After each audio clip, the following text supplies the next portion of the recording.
maka kami insya Allah minimal ibadah kita sah menurut syariat. Sedangkan untuk diterimanya itu,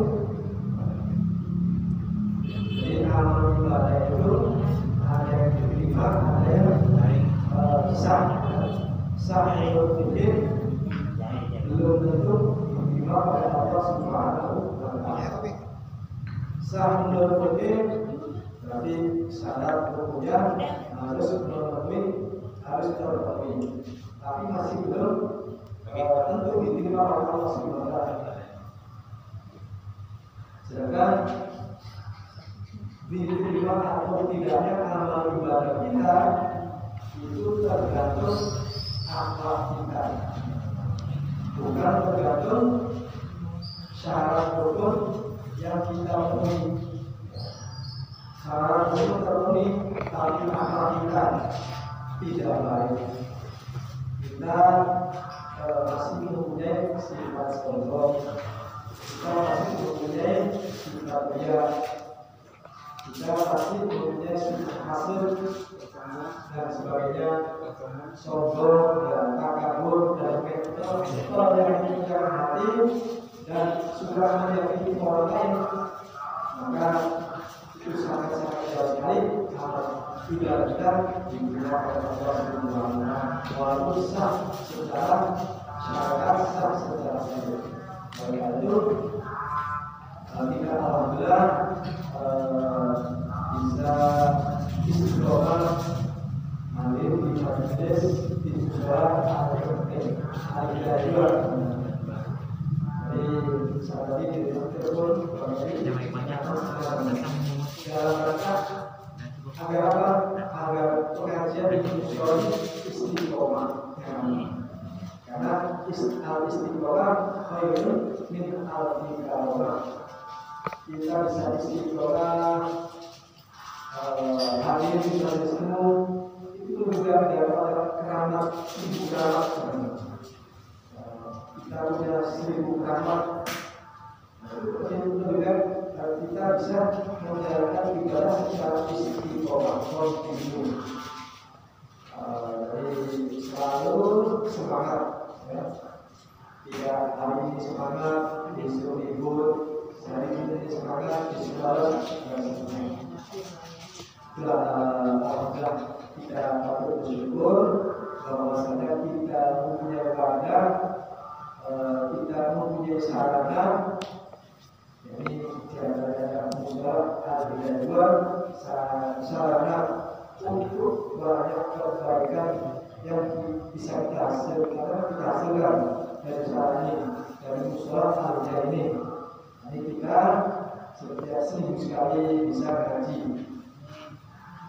Jadi kita ngaji, insya Allah antar bertemu, antar jamaah, kita bisa saling bersalaman, saling bersalaman. Setiap kita bersalaman, kita dua orang yang beriman saling salaman, maka otomatis dosanya pada orang itu jadi Rasulullah SAW. Ya. Salaman aja rokok. Belum lagi kita mendengarkan ngaji. Jadi kita hadir di majelis ilmu ini walaupun tanpa mohon ampun kepada Allah, itu para malaikat dan ikan-ikan di lautan memohonkan ampun kita. Jadi kita cuma dengar aja, paham nggak paham, para malaikat istighfar memohonkan ampun kepada orang-orang yang hadir di majelis ini. Bahkan ikan-ikan di lautan memohonkan ampun kepada orang-orang yang hadir di majelis ini. Ada kisah dulu sekarang banyak tapi buat nanti kita kaji. Saya baca kisah Imam Nawawi. Kisah Imam Nawawi. Imam Nawawi itu berbeda dengan Syekh Nawawi. Kalau Syekh Nawawi itu dari Banten. Imam Nawawi itu masih satu level di bawah Imam Syafi'i. Beliau sangat alim sekali, banyak ratusan kitab yang dikarang oleh beliau, termasuk kitab Riyadhus Shalihin itu karangan Imam Nawawi. Beliau sangat alim dan wafatnya masih muda, ya. Belum mencapai 50 beliau wafatnya. Tapi karangan kitabnya banyak sekali. Dan beliau juga seorang ulama, dia juga seorang wali. Jadi suatu saat pernah mendapatkan surat. Dari surat ini kayaknya juga dari seorang wali juga, sama-sama hebatnya. Yang mana isi suratnya itu sangat singkat dan dijawab singkat pula oleh Imam Nawawi. Isi suratnya itu cuma satu kata. Isinya surat dari seseorang, cuma tidak sebut namanya. Isinya kaifah, itu satu kata. Kaifah, bagaimana? Imam Nawawi seorang wali, seorang ulama, untuk paham apa maksud isi surat tersebut, maka dijawab juga oleh Imam Nawawi. Jawabannya singkat pula satu kata, qattu. Jawabannya suratnya satu kata, dijawab satu kata. Jadi tapi saling mengerti, ya, sesama ulama, apalagi sesama wali. Apa yang maksud surat ini? Ternyata surat ini pertanyaannya kenapa? Bagaimana? Maksudnya adalah bagaimana anak ini hidup di pinggir pantai. Jadi Imam Nawawi itu hidupnya di pinggir pantai. Tentunya orang yang hidup di pinggir pantai banyak makan apa? Banyak makan ikan. Ini pikiran penanya ini. Tentunya Anda banyak makan ikan. Sedangkan dalam satu riwayat, ikan itu yang mendoakan orang-orang yang suka menuntut ilmu, memohonkan ampun orang-orang yang menuntut ilmu. Maka jawab Imam Nawawi, qattu, sama sekali. Walaupun beliau hidup di pinggir pantai, nggak pernah sama sekali makan ikan. Ini ijtihad Imam Nawawi, karena beliau tahu bahwa ikan-ikan itu yang mendoakan orang-orang yang menuntut ilmu, sehingga beliau itu saking gak tega, yang mendoakan saya masa dimakan. Jadi yang mendoakan orang-orang yang menuntut ilmu, ahli ilmu, mendoakan memohonkan ampun sehingga dosa-dosa kita dikurangi oleh Allah SWT. Itu termasuk doa para ikan-ikan di lautan. Sehingga Imam Nawawi tidak pernah sama sekali makan ikan. Dan saking hati-hatinya Imam Nawawi. Bukan berarti kita boleh makan ikan. Itu hanya ikhtiar Imam Nawawi. Sehingga dengan ikhtiar tersebut, dengan usaha tersebut, dengan niat tersebut, beliau dalam usia yang muda sangat alim al-ulama, banyak karangan kitabnya yang sangat populer dan banyak sekali dipelajari di pesantren pesantren, termasuk kitab Riyadhus Shalihin dan banyak sekali kitab beliau yang sampai sekarang sangat dipelajari di pesantren itu, termasuk ilmu yang jariah, amal yang jariah. Kita boleh belajar di ilmu Imam Nawawi, boleh. Tapi ada beratnya, ada berat saja dalam dan itu masih ada sekedar bisa beliaunya seorang ulama yang menjadi orang alim dan berkat tawadhu, berkat beretikanya kepada binatang yang mendoakan kita. Itu adalah dialognya Imam Nawawi. Beliau dikabulkan Allah itu yang luar biasa.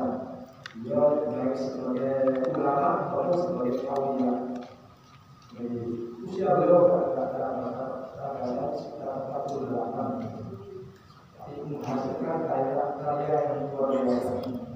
Sehingga nama beliau populer sehingga ditiru ya Syekh Nawawi. Syekh Nawawi itu bapaknya Syekh Nawawi tafadhol ambil berkah. Mudah-mudahan anak saya namakan Muhammad Nawawi dapat keberkahan dari nama beliau Imam Nawawi. Sehingga Syekh Nawawi itu menjadi ulama besar juga. Amin. Dari program berusaha dengan salam dan salam semoga kita selalu Muhammad sallallahu alaihi wasallam. Mudah-mudahan kita senantiasa bisa menjalankan sholawat. Amin. Lalu kita juga ikut jamaah sholawat ya minimal tidak sering bersolawat. Lalu sholawat yang paling sederhana sallallahu alaihi wasallam. Mudah-mudahan dengan pada sholawat yang kita baca insyaallah urusan kita adalah Allah Subhanahu wa taala. Tidak hanya urusan akhirat, urusan dunia pun akan dimudahkan oleh Allah Subhanahu wa taala. Amin ya Allah. Apalagi kita mau bergabung dengan jamaah majelis sholawat dan istiqomah. Seperti anda, orang yang tidak sangat istiqomah di majelis sholawat kan.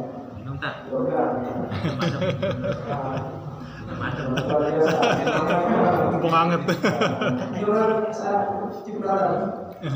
Semalam saya kalau nggak bisa hadir, karena memang kami flu bilang batuk, jadi mau keluar tuh, kalau istirahatnya dulu, masih jaga-jaga. Mudah-mudahan kedepannya selalu istiqomah.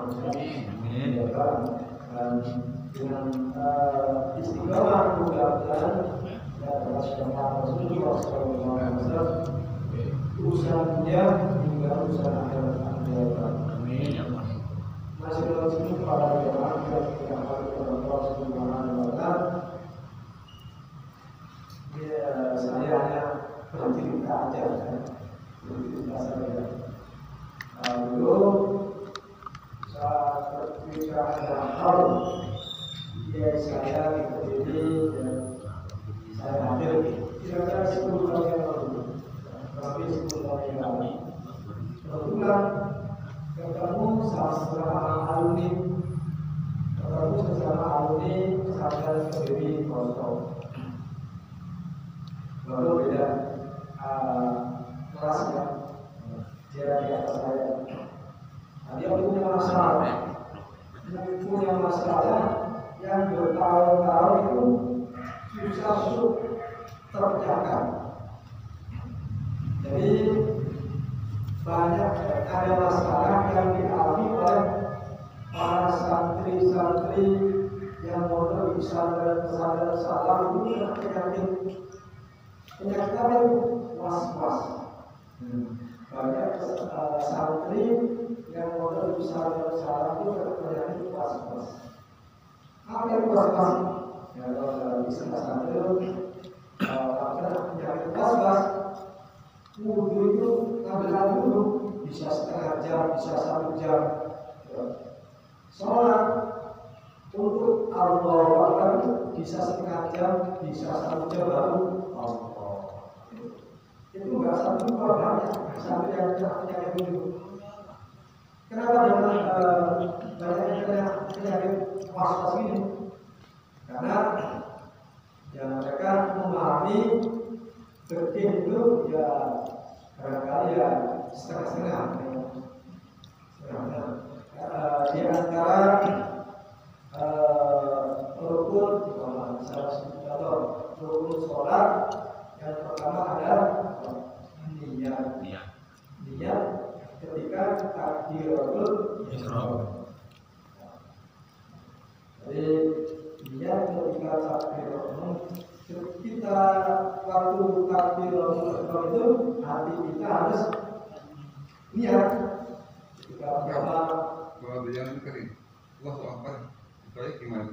Sampai kan dia tuh, Allahu Akbar langsung lagi. Sampai kan itu, kan Allahu Akbar kan sampai ke sini. Kalau yang Allahu Akbar langsung udah, tapi nggak tuh niat itu. Ya, kira-kira dapat nggak tuh? Niat ada